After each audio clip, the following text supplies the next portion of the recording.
The Drowned Queen. Chapter 1. The Reliquary Beneath Stone.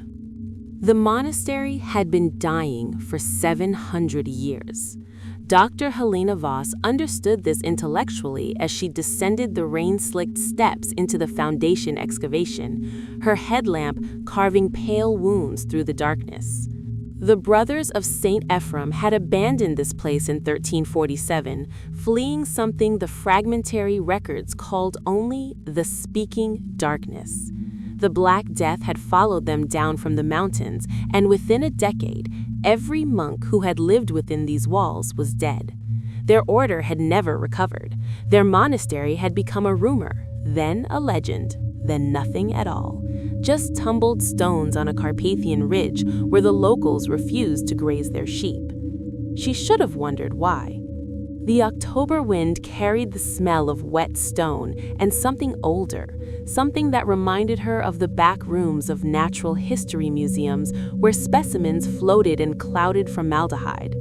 Helena paused on the steps, adjusting the strap of her equipment bag. Above her, the excavation team's generator coughed and sputtered against the mountain cold. Below, the darkness waited with the patience of centuries. "Dr. Voss?" Andre's voice crackled through her radio. "We're losing light. Storm coming." 20 minutes, she said, and continued down. The foundation level was older than the monastery itself. Helena had known this from the ground-penetrating radar scans, had seen the anomalous density readings that suggested pre-Christian stonework beneath the medieval construction.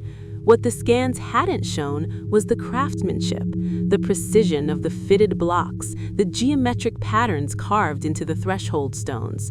Not Byzantine, not Roman, something that predated any civilization she could name with confidence. The walls down here were wet, weeping groundwater that tasted of iron when it dripped onto her lips. Her headlamp found scratches in the stone, not carvings, but the frantic marks of fingernails. Some ancient monk, she thought, had tried to claw his way out of this place. The reliquary chamber opened before her, like a mouth. Helena stopped breathing. She had excavated sites across Eastern Europe, had unearthed plague pits and execution grounds, and the mass graves of forgotten atrocities. She had never felt what she felt now, a certainty, cold and absolute, that she was not welcome here, that something was aware of her presence, that her headlamp's light was a violation. The chamber was circular, perhaps 10 meters across, and the walls were covered in script, not Greek, not Latin, not any of the 17 dead languages Helena could read with fluency. The characters seemed to shift when she looked at them indirectly, seemed to move with the slow patience of deep-sea creatures adjusting to light. In the center of the chamber, on a plinth of black basalt, sat the reliquary. It was Byzantine in construction, 6th century perhaps, silver and gilt bronze, worked with images of saints whose faces had been deliberately scratched away. But something was wrong with its proportions. The angles didn't quite meet. The lid sat slightly askew, as if whatever was inside had shifted, had moved in the long centuries since the monks had sealed this chamber and built their monastery above it like a gravestone. Helena approached the reliquary, her breath clouded in the cold air, and she noticed that the temperature was dropping, far too rapidly, far too specifically. The cold seemed to emanate from the reliquary itself, from whatever lay inside. The inscriptions on the base were Greek, finally something she could read, but as her fingers traced the letters, as her lips moved silently through the translation, her certainty curdled into something else. "Let no light touch what is bound herein. Let no voice speak its name. Let the waters never know it is here. We who have seen pray only for blindness." Helena's hands were shaking. She told herself it was the cold. She told herself it was the altitude, the thin mountain air, the exhaustion of 3 weeks of excavation. She told herself these things as she lifted the reliquary's lid, as she looked upon what the monks had hidden beneath 700 years of stone and silence and prayer. The mirror fragment was smaller than her palm, black glass polished to a sheen that seemed to absorb her headlamp's light rather than reflect it. When Helena looked into its surface, she saw nothing. Not her face, not the chamber, not even darkness. She saw absence. She saw what the world might look like if everything she knew was stripped away, layer by layer, until only the void remained. And in that void, something looked back. Not eyes, not a face, just an attention, vast and patient and terribly, terribly old. It knew she was there. It had been waiting for her, for someone, anyone, to break the seals and let the light in. It had been waiting for 700 years, and it could wait 700 more, but now it didn't have to. Helena dropped the reliquary. It didn't shatter. The black glass simply lay on the basalt plinth, patient as a held breath. Her radio crackled. "Dr. Voss, the storm is here. You need to come up now." She should have left it there. She understood this later in the long, sleepless nights when she replayed this moment in her mind, searching for the exact instant when she had doomed them all. She should have walked away, should have sealed the chamber, should have burned her notes and told no one what she had found. Instead, Helena Voss wrapped the mirror fragment in silk, placed it in her equipment bag, and climbed back toward the light of the living world. Behind her, in the darkness of the reliquary chamber, the inscriptions on the walls began to weep salt water. Chapter 2. The Island at the Edge of Maps. 3 months later, the sea brought the darkness to Eilean Mòr. Thomas Brennan had kept the lighthouse for 11 years. He knew the island's moods the way a husband knows a wife's silences, the particular quality of the wind before a winter storm, the color of the water when the fish were running deep, the way the stones seemed to breathe when the fog rolled in from the Atlantic. Eilean Mòr was 3 miles off the Scottish mainland, a half-mile of basalt and thin soil and hardy grass, and Thomas had chosen it precisely because it was the end of the world. The world had taken his wife. The cancer had been quick, at least, 3 months from diagnosis to the end, while Isla was still young enough that her memories of her mother would become stories rather than wounds. Thomas had watched Mary die in a hospital room that smelled of antiseptic and flowers, and afterward, he had fled to the only place where grief might have room to breathe. The lighthouse was his penance and his sanctuary. Isla was 14 now, long-limbed and serious, with her mother's dark hair and her father's gray eyes. She had grown up with the rhythm of the light, the soft mechanical hum of the lens rotating, the foghorn's mournful call, the twice-daily radio check with the mainland. She knew how to read the weather and mend a fishing net and identify ships by their running lights. She kept journals filled with drawings of seabirds and pressed seaweed and the small skulls of things that washed up on the shore. She was, Thomas thought, the only beautiful thing left in his life. "The supply boat's late," Isla said, standing at the kitchen window with her tea cooling in her hands. The morning was gray and still, the sea flat as a mirror, and the mainland was invisible behind a bank of low cloud. "Fog," Thomas said. "Malcolm's careful." "Malcolm's old." Thomas smiled despite himself. "Aye, that too." The cottage was attached to the lighthouse tower, a squat stone building with walls thick enough to withstand the worst Atlantic storms.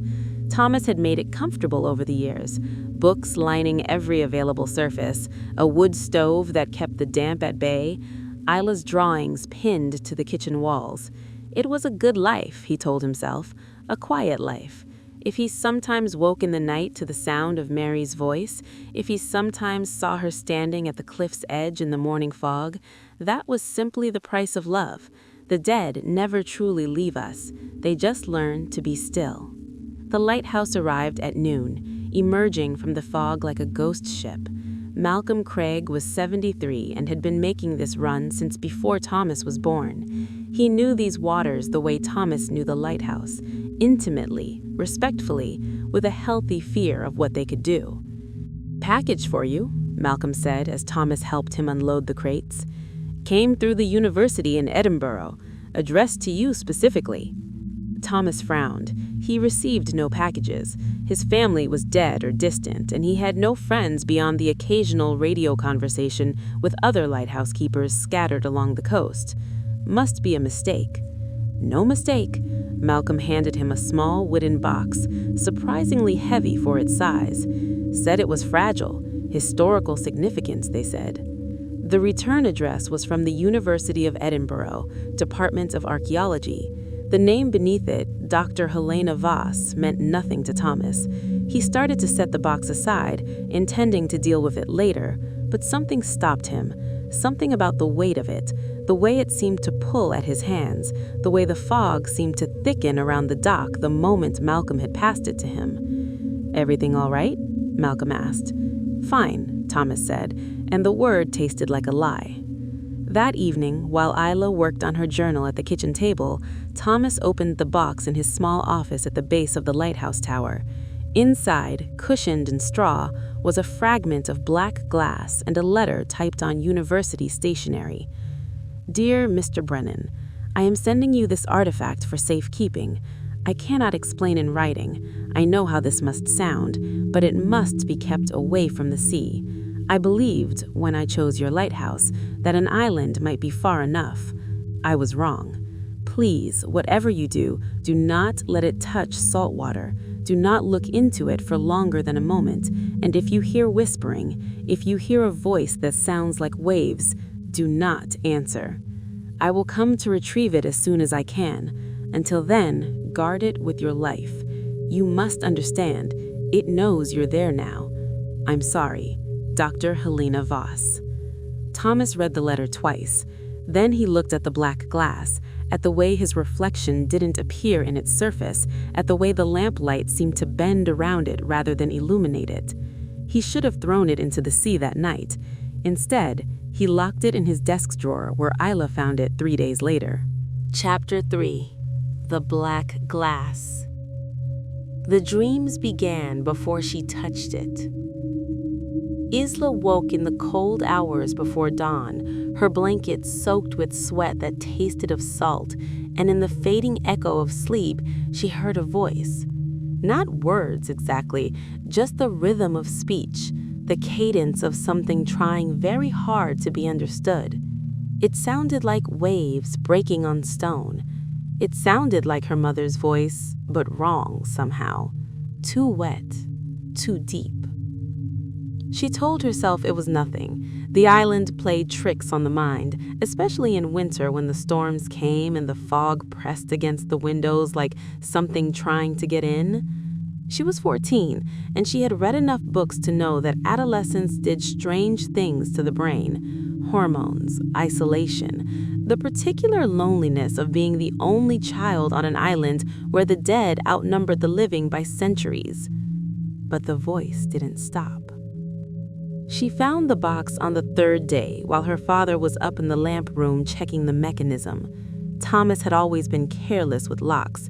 He trusted the sea to keep intruders away, trusted the isolation to make security unnecessary. The desk drawer opened easily, and inside, wrapped in a piece of silk that smelled of old incense and something chemical she couldn't name, was the mirror. Isla knew she shouldn't touch it. She understood this the same way she understood that certain cliffs were too steep to climb, that certain currents would pull you under and never let go.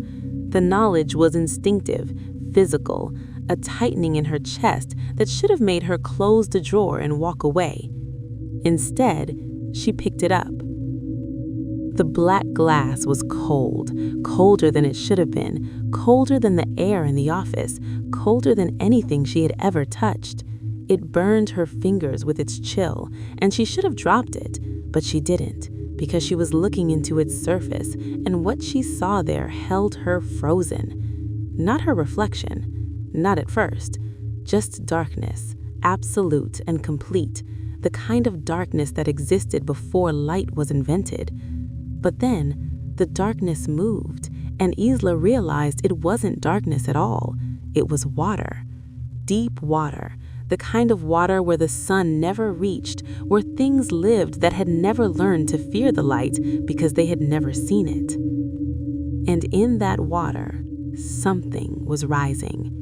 She couldn't see it clearly, just shapes, suggestions, the curve of something too large to be human, the flutter of something that might have been hair, or might have been seaweed, or might have been tentacles. And eyes. Eyes that were not eyes, that were absences where eyes should be, that looked at her and knew her in a way that nothing had ever known her before. "Isla," the voice said, "sweet child, lonely child, I've been waiting so long." She dropped the mirror. It didn't break. The black glass simply lay on the floor, patient and silent. And when Isla looked at her hand, she saw that her fingers had turned blue with cold, as if she had held them in ice water for hours. "Isla?" Her father's voice coming down the stairs. She scooped up the mirror, wrapped it in the silk, returned it to the drawer. By the time Thomas reached the office door, she was standing by the window, her hands clasped behind her back to hide their trembling. "You all right?" he asked. "You look pale." "I'm fine, just tired." She spent the rest of the day on the cliffs watching the sea. The water was gray and choppy, and twice she thought she saw something moving beneath the surface, something large, something that seemed to pace the islands like a hungry dog. But when she looked directly at it, there was nothing there, just waves, just the endless, patient sea. That night, she woke to find herself standing at her bedroom window, her hand pressed flat against the cold glass. She didn't remember getting out of bed. She didn't remember walking across the room. All she remembered was the voice, whispering her name, telling her secrets about the dark places where the water went down and never ended. "Come to me," it said. "Let me show you what your mother saw in the end. Let me show you where she is now." Isla began to cry. The tears that ran down her cheeks were warm, but when they dripped from her chin onto her nightgown, they left stains that smelled of salt and rot and the abyssal deep. She did not tell her father. She did not know how, and every night the voice grew louder, and every morning she remembered less of who she had been before the mirror. Chapter 4. The Girl Who Stopped Breathing. Thomas noticed the changes slowly, the way you notice a tide coming in. One moment the shore is dry, the next your feet are wet, and you cannot say exactly when the water reached you. It began with small things. Isla stopped eating breakfast. She stopped drawing in her journal. She stopped meeting the supply boat, stopped waving to Malcolm as he approached, stopped helping Thomas with the daily maintenance of the light. She slept too much and spoke too little, and when she did speak, her voice had a quality that Thomas couldn't name, a wetness, a thickness, as if she were speaking through water. "Are you ill?" he asked her, a week after the box had arrived. "Should I radio for the doctor?" Isla looked at him. Her eyes were the same gray as his, the same gray as the sea on a cloudy day, but something behind them was different. Something was watching him through his daughter's eyes, and it was amused. "I'm fine, Papa," she said, "just tired." He found her sleepwalking that night. She was standing in the lighthouse tower at the base of the spiral stairs, and she was speaking to someone he couldn't see. Her voice was low and rhythmic, and the words were not English. They were not any language Thomas recognized, though he had traveled the world in his youth, before Mary, before the lighthouse, before grief made him a hermit. "Isla," he touched her shoulder, and her skin was cold, not cool, cold, the cold of deep water, of things that had never known warmth. "Isla, wake up." She turned to face him, and for a moment, just a moment, her eyes were black, not dark, not shadowed, black, like the mirror fragment, like the depths of the sea where sunlight never reached. Then she blinked, and she was his daughter again, confused and frightened and shivering. "Papa, what happened? Why am I down here?" He held her while she cried. He made her tea and sat with her until she fell asleep in her own bed. And then he went to his office and opened the drawer and looked at the black glass, and he knew with a certainty that had no rational source, that this was the cause. This thing, whatever it was doing something to his daughter. He should have destroyed it then. He should have taken a hammer and shattered it, should have melted it in the stove, should have done something. But when he reached for it, his hand stopped. Something was preventing him, not a physical force, but a reluctance so profound it felt like paralysis. The mirror did not want to be destroyed. The mirror was waiting. Thomas locked the drawer. He locked his office, and for 3 more days he told himself that it would be fine, that Dr. Voss would come and take the thing away, that his daughter's strangeness was just a phase, just the grief of adolescence, just the isolation finally taking its toll. On the 4th night, he found the symbols. They were carved on the rocks on the western shore, the shore that faced the open Atlantic, the shore where even Thomas rarely went because the currents were treacherous and the cliffs were unstable. The symbols were not letters. They were patterns, spirals, and waves, and something that looked almost like eyes, gouged into the basalt with a tool or a shell or fingernails, and they were still wet with blood. Thomas found Isla sitting among them, her hands raw and bleeding, her lips moving in that language he didn't know. The sea was calm that night, impossibly calm, a black mirror that reflected nothing, not the stars, not the lighthouse beam, not the moon. Something was waiting just beneath the surface. He could feel it there, patient and vast, and it was looking at him through his daughter's eyes. "Isla," he said, "Isla, please, come back to me." She smiled. It was not her smile. It was the smile of something that worn the faces of countless daughters, countless fathers, across uncountable years. "She's still here," said the thing wearing Isla's face. "She's screaming, deep down where you can't hear. She wants you to save her, Papa, but you can't. You can only watch." Then Isla blinked, and her expression crumpled into terror. "Papa," she whispered, and her voice was her own again, small and frightened, and so terribly young. "Papa, please, something's inside me. Something's in the water, and it won't let me go." Thomas carried her back to the lighthouse. He locked her in her room. He sat outside her door all night listening to her weep, listening to the voice that sometimes emerged from her throat, that wet, ancient, patient voice that spoke of depths and drowning and the end of all light. And out on the water, far from shore, false lights began to flicker. Chapter 5. False Lights on Black Water. The first ship wrecked on the eastern rocks 3 days later. Thomas heard it happen, the grinding shriek of a hull tearing open, the distant screams of men, the terrible silence that followed. He was at the lamp room when it happened, checking the light, and he saw the ship turn toward the island as if drawn by something invisible. It shouldn't have been anywhere near these waters. The shipping lanes were miles away. There was no reason for a cargo vessel to approach Eilean Mòr. But something had called it. Something had lit a false beacon, a cold, pale light that flickered from the rocks where Isla had carved her symbols, and the ship had followed it to its death. Thomas launched the small rescue boat. He had done this before, in the early years. Lighthouse keepers were often the first responders to maritime disasters, pulling survivors from the cold water before the Coast Guard could arrive. But this time was different. This time, the survivors he pulled from the sea were not grateful. They were terrified. "It was her," gasped the first mate, a Norwegian man whose face had gone the color of old bone.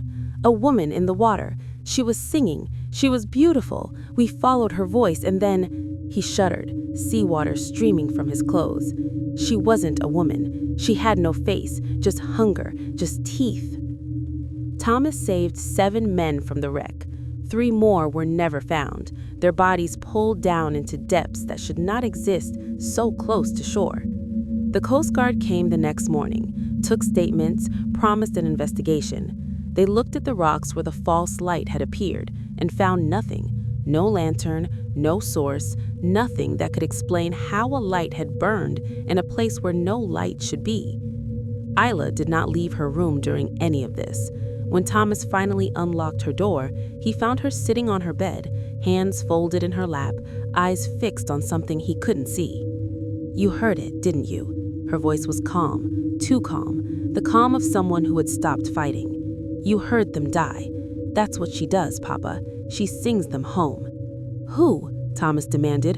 "Who is she? What's happening to you?" Isla looked at him, and behind her eyes, something vast and dark shifted. "She's the queen, the drowned queen. She was old before the mountains rose. She was hungry before hunger had a name. And she's been waiting so long, Papa, so long for someone to hear her song." She smiled, that wrong smile, the smile that didn't belong on his daughter's face. "And now she's found me. Now she's found the light." That night, Isla tried to walk into the sea. Thomas caught her at the water's edge, her feet already submerged, the waves lapping at her ankles with a tenderness that made his skin crawl.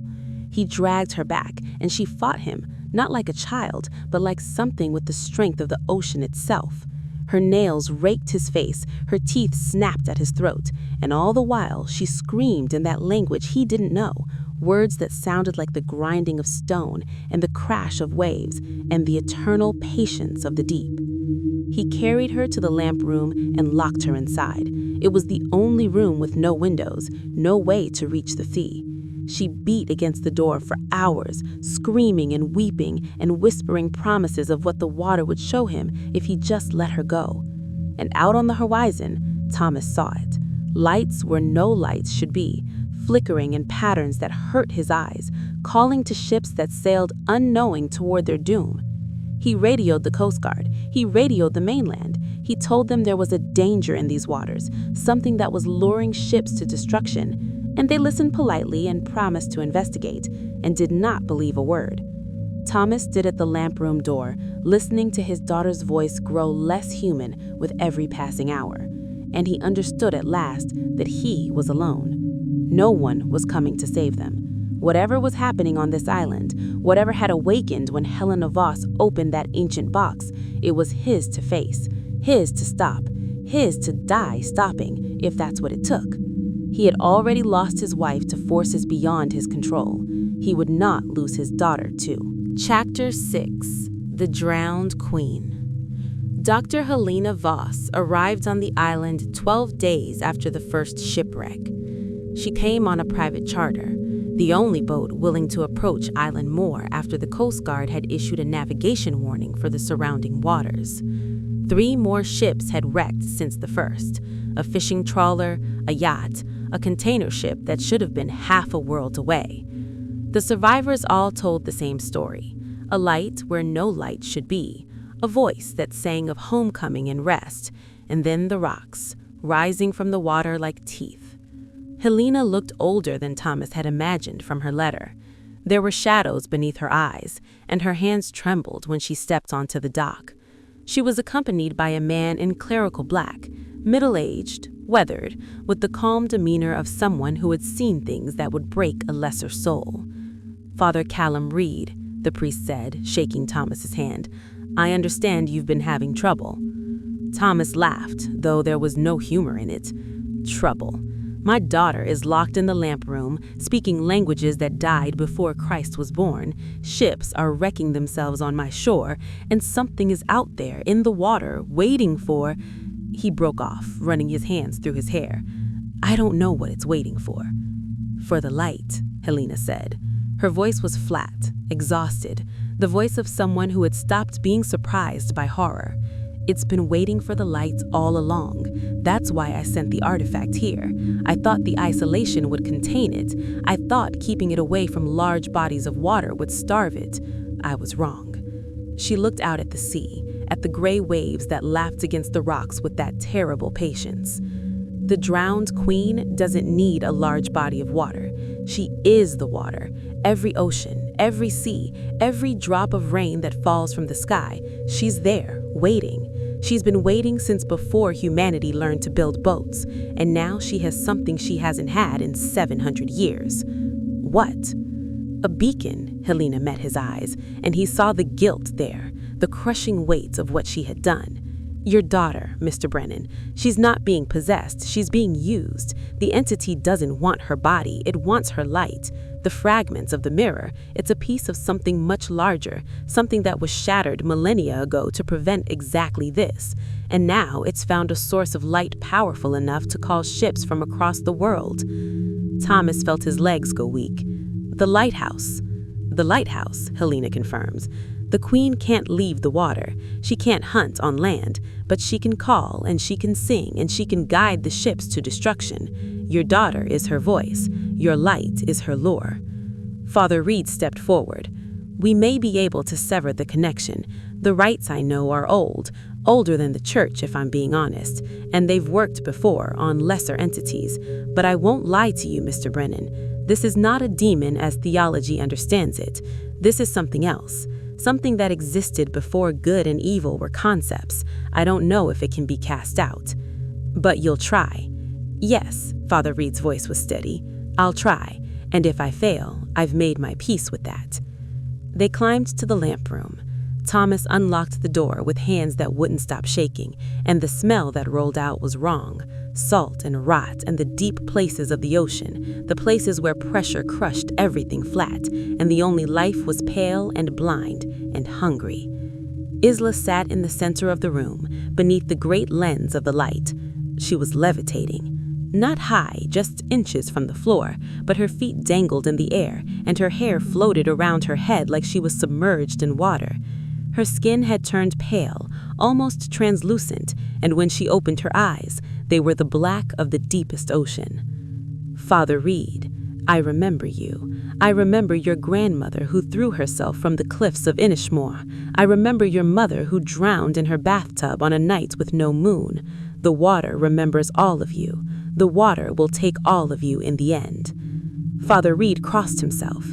In the name of the Father, the Son, and the Holy Spirit. Isla laughed. The sound was the crash of waves against stone, the scream of sailors going under for the last time, the infinite patience of the tide. Your names have no power here, priest. I am older than your God. I am older than his father and his father's father, and the void that came before. I am the queen of the drowned, and I have claimed this child. I have claimed this light, and I will claim every ship that sails these waters until the sea rises to swallow the world. Helena grabbed Thomas's arm. We need to try the ritual now, before she's completely submerged. Submerged? Look at her. Thomas looked, and he saw for the first time that Isla was weeping. Not tears, but seawater, streaming down her cheeks in endless rivulets, and her skin was rippling as if something beneath it was trying to break free. Chapter 7. The Ritual of Rising Tides. Father Reed began the rite at midnight. The words were Latin, but older Latin, a dialect that predated the church, that reached back to a time when Rome was villages on 7 hills and the world was full of gods that humanity has since forgotten. Helena stood at the door, clutching a book of translations, calling out responses in Greek and Aramaic and a language she said was Sumerian, dead for 4,000 years. Thomas could only watch. Isla hung suspended beneath the light, and the beam revolved above her, casting shadows that moved wrong, shadows that seemed to reach for her, shadows that had weight and presence and intent. The glass of the lamp room windows was covered in frost, despite the relative warmth of the night, and outside, the sea had begun to rise. Not a storm surge, not a tide. The sea was simply rising, climbing the cliffs of Eilean Mòr with slow deliberation, as if it intended to swallow the island whole. Te exorcizo, omnis spiritus immundi, Father Reed intoned, his voice steady despite the cold, despite the wrongness pressing against every surface of the room. In nomine Dei Patris Omnipotentis, and in nomine Jesu Christi. The thing inside Isla screamed. It was not a human scream. It was the sound of the deep places, the sound of pressure and darkness and the crushing weight of miles of water. The lamp room's windows cracked, the metal frame of the light groaned, and Thomas felt something push against his mind, a presence, vast and curious, that wanted to know what kind of creature would dare to challenge her in her own domain. "Your daughter tasted of loss," the presence whispered directly into his thoughts. "Your wife's death made her sweet, made her hollow, made room for me." Thomas fell to his knees, clutching his head. The presence pushed deeper, and he saw Mary in her hospital bed, but the room was full of water, and something was coiled around her, something that smiled with her face as it pulled her under. Isla, as a baby, and the sea was rising through the nursery floor, and there was singing, there was always singing, patient and hungry and waiting. Himself, drowning, alone, abandoned by God and man, while something stroked his face with tentacles that felt like love. "Thomas!" Helena's voice, distant but insistent. "Thomas, don't listen! It's showing you lies!" He forced his eyes open. Father Reed was still chanting, but his voice was weaker now, and blood was trickling from his nose. The ritual was working. Isla had lowered slightly, her feet nearly touching the ground, but it was killing him. Each word cost him something vital, some essential piece of himself that he would never get back. The water reached the lighthouse door. Thomas heard it splash against the stone, heard it begin to seep through the cracks, rising, always rising. "Recede, impious! Recede, omnis adversaria potenstis!" Isla's body convulsed. Her mouth opened and water poured from her throat, gallons of it, impossible amounts, flooding the floor of the lamp room. And in that water, shapes moved. Hands, faces, the drowned dead of countless centuries, reaching upward, yearning for the air they would never breathe again. Father Reed raised his crucifix. "In nomine!" The water grabbed him. It rose from the floor in a pillar, a column of impossible pressure, and it wrapped around Father Reed's body like a fist.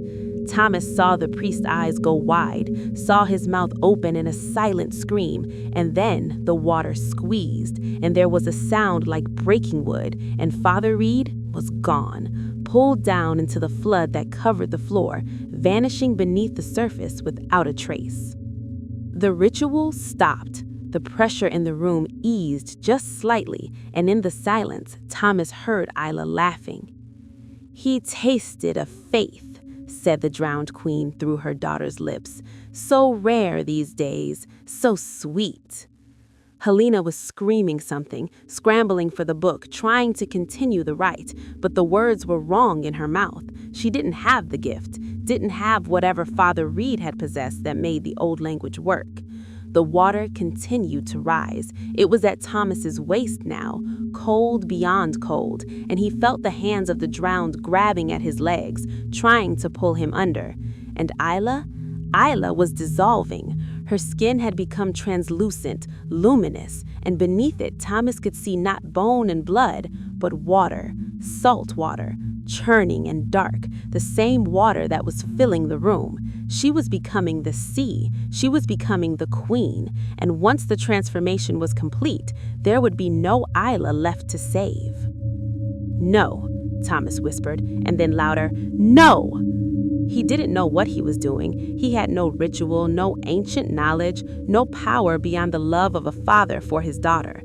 But he waded forward, through the freezing water, past the grasping hands of the dead, and he took Isla's face in his hands. Her skin was cold. Her eyes were black. But somewhere, deep down, he saw a flicker, a spark of the girl he had raised, the girl who drew seabirds and collected shells, and still believed, despite everything, that her father could protect her from the dark. "Isla," he said. "Isla, I'm here. I'm not leaving you." Chapter 8, A Father's Bargain. "Take me instead." The words left his mouth before he fully understood them. But the moment they were spoken, he knew they were right. He knew they were the only answer that had ever existed. The water stilled. The hands stopped grabbing. Even the wind outside seemed to pause, as if the world itself was holding its breath. "What did you say?" The queen's voice was different now, curious, almost hungry. "Take me," Thomas repeated. "Let her go. Take me in her place. I'll be your beacon, I'll be your voice. I'll call the ships to you forever if that's what you want. Just let my daughter go." Helena shouted something from across the room. "Don't! You don't understand what you're offering." But the sound seemed to come from very far away. The only thing that mattered was the thing in front of him, the ancient presence that wore his daughter's failing body. "You would give yourself to me." The queen's voice had become almost gentle. "You would become the light in the darkness. You would call them home, sailor after sailor, ship after ship, until the sun burns out and the world falls silent. Yes. You understand there is no rescue, no salvation. You will be aware for every moment. You will feel every death. You will remember who you were, and you will be powerless to stop any of it." "I understand. And still you offer?" Thomas looked at Isla's face, at the ghost of his daughter, trapped beneath the surface of those black, inhuman eyes. "She's all I have. She's everything I have. And a father protects his child. That's the only truth I know." The silence stretched. Thomas felt the queen considering, felt her ancient mind weighing his offer against whatever value Isla provided. And then, slowly, terribly, she smiled. "Very well," she said. "A bargain is struck." The water rushed into Thomas's mouth, his nose, his eyes. It was cold beyond imagining, cold enough to stop his heart, cold enough to strip away everything he was and leave only the raw, screaming essence of his soul. He felt the queen enter him, not possessing exactly, but claiming, wrapping herself around his consciousness like a shroud. But as she did, something unexpected happened. Thomas did not break. He did not dissolve. He held. 11 years of isolation had made him strong in ways he hadn't understood. 11 years of grief had carved out spaces in his soul that could contain anything. He was a lighthouse keeper, a guardian of the dangerous shores, and he had weathered storms that would have destroyed lesser men. The queen pushed, and Thomas pushed back. "You think you can resist me?" Her voice was inside him now, part of him, inseparable from his thoughts. "You think your pitiful will can—" "I'm not resisting," Thomas said, and he was surprised to find he was smiling. "I'm binding. You wanted a beacon? You've got one. You wanted a voice to call ships to destruction. That's me. But I choose which ships. I choose when they come. You're not possessing me, Queen. We're becoming partners." The queen raged. The water in the lamp room rose higher, crashing against the walls, shattering the windows. But Thomas held on to the bargain, held on to the terrible bonds between them, and slowly, impossibly, he felt her struggle weakening. She was too vast to be contained, he understood that, but she was also too focused, too ancient to adapt. She had been making the same promises, claiming the same victims for millennia. She didn't know how to deal with someone who accepted her terms and then changed them. "You cannot do this," she hissed. "You are mortal. You are nothing." "I'm a father, and I just became something more." He turned to look at Isla. The blackness was draining from her eyes. The translucency was fading from her skin. She was gasping, choking, breathing real air, not the cold water that had filled her lungs. "Papa," she said. Her voice was small and broken in hers. "Papa, what's happening?" "I'm going away," he said, and it took everything he had to keep his voice steady. "Not because I want to, never because I want to, but I have to protect you, Isla. I have to protect everyone, and this is the only way." "No." She reached for him, but he stepped back, towards the shattered windows, towards the sea that was calling him with a voice that would never stop. "Live," he said. "Live a good life. Remember me, but don't look for me. And if you ever see a light on the water when there shouldn't be one, a light that seems to warn you away from the rocks, Know that I'm still out there. Know that I'm still keeping watch. Papa, please. But Thomas was already turning, already moving, and the sea was rising to meet him like a lover reunited after too long apart. Chapter 9. The Fall into the Deep. He climbed the stairs to the lamp room one final time. Behind him, he could hear Helena pulling Isla to safety, could hear his daughter screaming his name, but the sounds were muffled, distant, as if they were already happening in a different world. The Queen was with him now, inside him, around him, part of him in a way that could never be undone. He felt her fury and her hunger, but he also felt her need, and that need gave him power. She needed a voice, she needed a light, and he was going to give her both, but on his terms. The lamp room was destroyed, the great lens was cracked, the mirrors shattered, the mechanism that rotated the beam broken beyond repair. Water covered the floor to waist height, and the drowned hands still reached from the depths, still grabbed at anything living. But they didn't touch Thomas. They couldn't touch Thomas. He was one of them now. He waded to the center of the room, to the lamp itself, and he placed his hands on the mechanism. It was cold metal, ancient and familiar, the heart of the lighthouse he had tended for 11 years. He felt the oil in the reservoir, felt the wick waiting to be lit, felt the potential for light that still remained despite all the destruction. "What are you doing?" the Queen demanded. "What I was always going to do," Thomas said. "Becoming the light." He focused on Mary, on Isla, on every sailor he had ever guided safely to port, on every storm he had weathered, on every morning he had watched the sun rise over the sea and felt, for just a moment, that the world was good and beautiful and worth protecting. The light ignited, not from the lamp was broken, would never work again. The light came from him. It poured from his eyes, his mouth, his chest, a brilliance that had nothing to do with fire or electricity or any technology humans had ever invented. It was the light of sacrifice, the light of love, the light that exists in the space between what we are and what we're willing to become for the people we love. The Queen screamed. It was a scream of frustration, not pain. She couldn't be hurt by light, couldn't be destroyed by anything so simple. But the light changed her. It changed the bargain between them. It took the hunger she had wielded for millennia and bent it, twisted it, transformed it into something else. A warning. The light that poured from Thomas Brennan was not a beacon to lure ships to destruction. It was a lighthouse beam, pure and true, a signal that said, "Danger here, turn back, do not approach," and the Queen, bound to him as surely as he was bound to her, could not stop it. "No," she howled, "this is not what we agreed, this is not." "Well, you wanted a voice," Thomas said. "You wanted someone to call ships to your waters.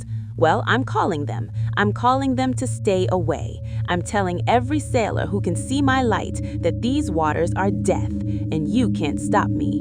You're part of me now, and I'm part of you, and this is what we're going to do together, forever."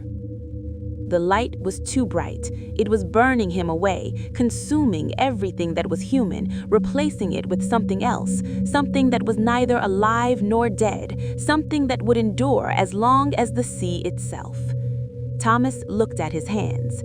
They were translucent, glowing, more light than flesh. He thought of Isla. He thought of Mary. He thought of all the years he had spent on this island, keeping the light burning, guiding the lost home. Then he walked to the shattered window and stepped out into the air. The sea caught him. It was cold, impossibly cold, but he didn't feel it anymore.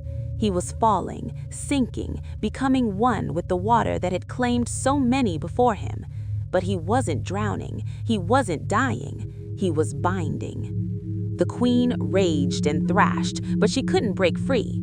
Thomas wrapped himself around her like a net, like a chain, like the love of a father for his daughter, unbreakable, undeniable, eternal. And in the depths of the sea, in the places where sunlight never reached, a new light began to glow. It was faint, It was cold, but it was a warning to every ship that sailed these waters that something ancient and hungry waited below and that the only safe course was to turn away. Thomas Brennan, lighthouse keeper, had become the light, and he would burn forever. Chapter 10. The Keeper Who Never Left. Isla woke in a hospital bed in Glasgow with Helena Voss sitting beside her. 3 weeks had passed. The lighthouse on Eilean Mòr had been destroyed. The official story was a gas explosion, a tragic accident that had claimed the life of the dedicated keeper who had served there for over a decade. The Coast Guard had searched the waters for Thomas's body, but found nothing. The sea, they said, sometimes never gives up its dead. Isla knew better. She remembered fragments of what had happened, the ritual, the water, the terrible moments when something else had looked through her eyes and spoken with her voice. She remembered her father's hands on her face, his voice cutting through the queen's endless hunger. She remembered him walking toward the sea with light pouring from his skin. She remembered everything. "How are you feeling?" Helena asked. Her voice was careful, gentle, the voice of someone who had seen too much and didn't know how to apologize. "Empty," Isla said. It was the truth. Whatever the queen had taken from her, whatever space she had carved inside Isla's soul to make room for herself, it hadn't filled back in. Maybe it never would. Maybe that hollow place was the price of survival. "I'm sorry." Helena's hands twisted in her lap. "I should never have sent the artifact to your father. I don't know what I thought, that isolation would contain it, that distance from the ocean would weaken it. I was arrogant. I was wrong."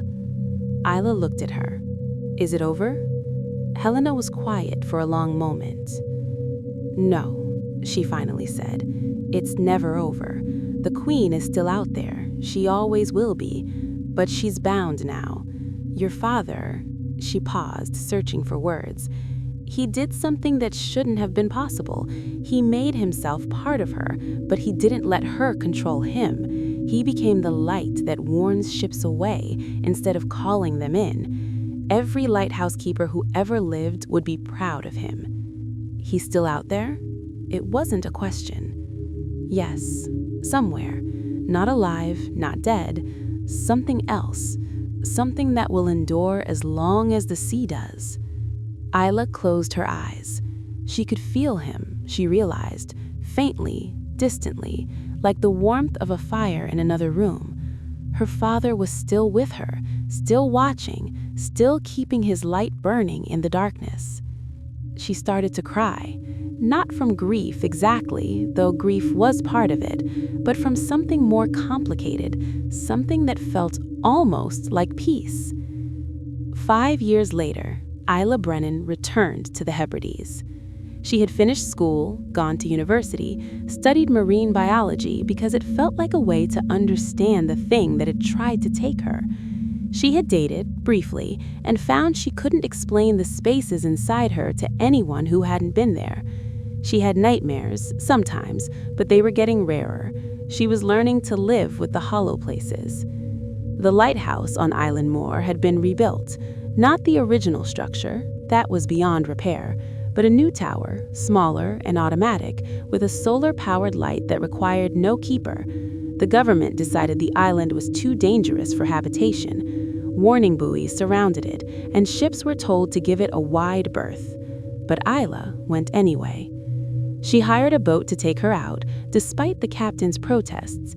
She told him to wait at a safe distance, that she just needed to see the place where her father had died. The captain, a grizzled man who'd sailed these waters for 30 years, looked at her with something like recognition. "You're the Brennan girl," he said. "The one they found in the water?" "Yes." He was quiet for a moment. Then he said, "I've seen lights out there some nights, some lights that shouldn't be there. My grandfather used to tell stories about the keepers who never left, the ones who loved their lights so much they stayed on after death, still warning sailors away from the rocks." He paused. I think your father might be one of them." Isla didn't answer. She just looked out at the island, at the small new lighthouse tower, at the gray sea that churned endlessly against the rocks. The captain dropped her on the beach and promised to return in an hour.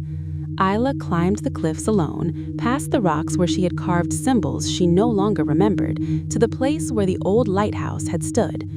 There was nothing left but foundation stones and a metal plaque with her father's name. Thomas Brennan, lighthouse keeper, in memoriam. Isla knelt beside the plaque and placed her hand on the cold metal. The wind was sharp, salt-scented, and the sea was gray all the way to the horizon. But as she knelt there, she felt something, a warmth, a presence, a love that never stopped burning, despite everything that had happened. "I'm okay, Papa," she whispered. "I'm going to be okay." The wind shifted. For just a moment, she heard something that might have been a voice, distant, patient, full of the kind of love that outlasts death itself. "I know you are. I'm watching. I'll always be watching." Isla smiled, tears streaming down her cheeks. Then she stood, brushed the dust from her knees, and walked back down to the beach to wait for her boat. Behind her, in the place where the old lamp room had stood, a light flickered. It was faint, barely visible in the daylight, but it was there, a cold, steady glow that pulsed like a living heart, that swept across the sea in slow, deliberate arcs, that she sees it turn away. They don't know why. Something in the light speaks to the ancient part of the brain that knows to fear the dark, the deep, the hungry things that wait beneath the waves. They alter course without thinking, and they reach their ports safely, and they never speak of what they saw. But somewhere, in the spaces between life and death, a man who was once a father stands eternal vigil. He is the keeper who never left. He is the light that never goes out. And he will burn, burning, burning, until the sea itself runs dry. The end.